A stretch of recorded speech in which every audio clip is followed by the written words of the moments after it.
മുൻ എസ്.എഫ്.ഐ സംസ്ഥാന പ്രസിഡന്റ്, ഇപ്പോൾ ഡിവൈഎഫ്ഐ കണ്ണൂർ ജില്ലാ പ്രസിഡന്റ് വി.കെ. അനുശ്രീ ചേരുന്നു. അനുശ്രീ, ഈ തെരഞ്ഞെടുപ്പ് കാലത്താണ് വലിയ വാഗ്ദാനമാണ് നൽകിയത് വനിതകൾ, സ്ത്രീകൾക്ക് സൗജന്യ യാത്ര, എല്ലാ ബസ്സുകളിലും സൗജന്യ യാത്ര നൽകുമെന്ന് പറഞ്ഞു. പക്ഷേ ഭരണത്തിലേറി സൗജന്യ യാത്രയെ പ്രിയദർശിനി ബസ്സുകളിൽ മാത്രം ഒതുക്കുകയും ചെയ്തു. ഇപ്പോൾ മന്ത്രി തന്നെ പറയുകയാണ്, നാണമില്ലേ ഈ പൈസ സ്കൂളുകളിൽ മക്കളെ സ്വകാര്യ സ്കൂളിൽ പഠിപ്പിക്കുന്നു, ബസ്സിൽ കയറാൻ പൈസ ഇല്ലേ? പിന്നെയും പറയുന്നുണ്ട് ആരോഗ്യ മേഖലയിൽ ആശുപത്രി കൊണ്ടുപോകുന്നതിനെ കുറിച്ചൊക്കെ പറയുകയാണ്. ഇതാരെങ്കിലും ചോദിച്ചതാണോ ഇത്? അല്ലെങ്കിൽ മന്ത്രിയുടെ ഔദാര്യമാണോ? എന്താണ് കൃത്യമാണ് കാര്യങ്ങൾ. തെരഞ്ഞെടുപ്പ് സമയത്ത് ജനങ്ങളെ പറ്റിക്കാൻ, വനിതകളെ പറ്റിക്കാൻ വാഗ്ദാനം നൽകുന്നു, പിന്നീട് അവരെ അപഹസിക്കുന്നു. ഒരു രാഷ്ട്രീയ പാർട്ടിയുടെ നിലപാട്, ഒരു മുന്നണിയുടെ നിലപാട്. തീർച്ചയായും ഇപ്പം ഈ വാർത്തകൾ കേൾക്കുമ്പോൾ അങ്ങേയറ്റം വേദന തോന്നുകയാണ്, അല്ലെങ്കിൽ അതിനേക്കാൾ അപ്പുറം വലിയ രോക്ഷം തോന്നുകയാണ്. ഈ തെരഞ്ഞെടുപ്പുമായി ബന്ധപ്പെട്ട്, ഈ കഴിഞ്ഞ നിയമസഭാ തെരഞ്ഞെടുപ്പുമായി ബന്ധപ്പെട്ട് UDF-ന്റെ പ്രധാനപ്പെട്ട വാഗ്ദാനങ്ങളിൽ ഒന്നായിരുന്നു സ്ത്രീകളുടെ സൗജന്യ യാത്ര. അവരത് നടപ്പിലാക്കുന്നതിൽ പൂർണ്ണമായ തോതിൽ മുന്നോട്ട് വന്നില്ലെങ്കിലും ഈ പ്രിയദർശിനി യാത്രയായി ബന്ധപ്പെട്ട് ജനങ്ങൾക്കിടയിലേക്ക് അത് നല്ല പ്രതീക്ഷയായിരുന്നു.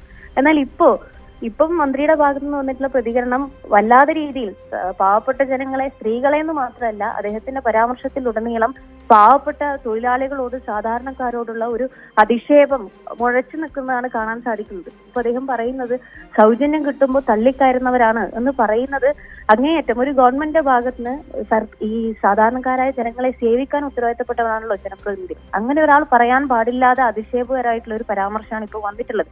അത് മാത്രമല്ല, ആരോഗ്യരംഗത്താണെങ്കിലും മറ്റൊക്കെ കേരളത്തിലെ കഴിഞ്ഞകാല ഇടപെടലിന്റെ ഒക്കെ ഭാഗമായിട്ട്, നമ്മൾ ഇതുവരെയുള്ള എല്ലാവരുടെയും ഇടപെടലിന്റെ ഭാഗമായിട്ടാണ് നമ്മുടെ ഈ പൊതുമേഖലകളൊക്കെ മുന്നോട്ട് വന്നിട്ടുള്ളത്.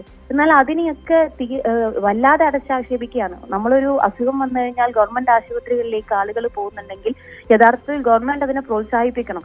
നമ്മളൊരു സൗജന്യ യാത്ര കൊടുക്കുന്നുണ്ടെങ്കിൽ അതിലൂടെ സ്ത്രീകൾക്ക് ജീവിതത്തിൽ എന്തെങ്കിലും മാറ്റം വരികയാണെങ്കിൽ അതിനെ പ്രോത്സാഹിപ്പിക്കണം. എന്നാൽ ഇപ്പോ കൊടുത്ത ഒരു സേവനത്തെ അതൊരു അവകാശമല്ല, ഔദാര്യമാണെന്ന് പറയുന്ന രീതിയിലുള്ള സമീപനമാണ്. അതോടൊപ്പം തന്നെ പറയുന്നത് ഈ കുട്ടികളൊക്കെ സ്കൂളുകളിലേക്ക് വലിയ ഫീസ് കൊടുത്തു പോകുന്നുണ്ടല്ലോ. നമുക്കറിയാം കേരളത്തിലെ മലയാളികളെ, അല്ലെങ്കിൽ നമ്മുടെ മെന്റാലിറ്റി, പലപ്പോഴും പല ആളുകളുടെയും മെന്റാലിറ്റി സർക്കാർ സ്കൂളുകളിലൊക്കെ ഒരുപാട് മെച്ചപ്പെട്ട വിദ്യാഭ്യാസ രീതികളൊക്കെ മാറിയും, പൊതുവിദ്യാഭ്യാസ സംരക്ഷണം ഏറ്റവും നമുക്ക് അറിയാവുന്നതാണ്. സ്കൂളുകൾക്ക് ഹൈടെക് ആവുകയാണ്. അപ്പൊ അങ്ങനെയൊക്കെ സ്കൂളുകൾ മാറുമ്പോൾ ആളുകൾ അങ്ങോട്ടേക്ക് വരണമെന്ന് പറയേണ്ട ഉത്തരവാദിത്തപ്പെട്ട ഒരു മന്ത്രി പറയുന്നത് നിങ്ങൾ പൈസ ഉണ്ടെങ്കിൽ നിങ്ങൾ സ്വകാര്യ സ്കൂളുകളിലേക്ക് പോവുകയാണല്ലോ എന്നാണ്.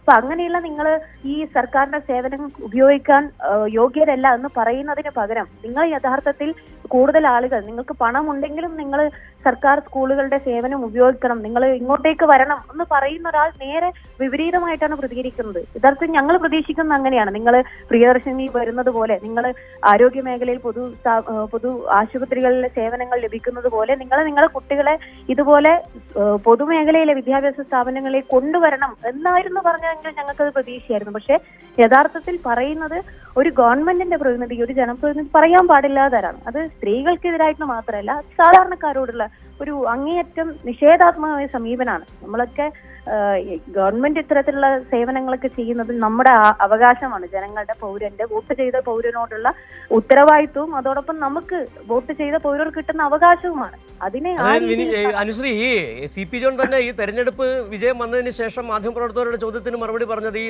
സൗജന്യ യാത്രയുമായി ബന്ധപ്പെട്ട് അത് തെരഞ്ഞെടുപ്പ് കാലത്ത് പല വാഗ്ദാനങ്ങളും നൽകുമല്ലോ എന്നതാണ്. അതായത് പറയുന്ന ഒന്നും നടപ്പാക്കാൻ പോകുന്നില്ല എന്ന ധ്വനി കൂടിയുണ്ട്. അത് KSRTCയുടെ കാര്യത്തിൽ മാത്രമല്ല എന്ന് മലയാളികൾ മനസ്സിലാക്കണമെന്ന് കൂടി CP ജോൺ പറഞ്ഞു വെക്കുന്നുണ്ട്. അതെ, ആ ധ്വനിയുണ്ട്. അത് ഉടനീളം ഇപ്പൊ ഗവൺമെന്റ് അധികാരത്തിൽ വന്ന് ഈ പ്രതിസന്ധി കാലത്തും നമ്മളത് കാണുകയാണല്ലോ. വോട്ട് ചെയ്ത ജനങ്ങളോട് കാണിക്കുന്ന നീചമായൊരു സമീപനം.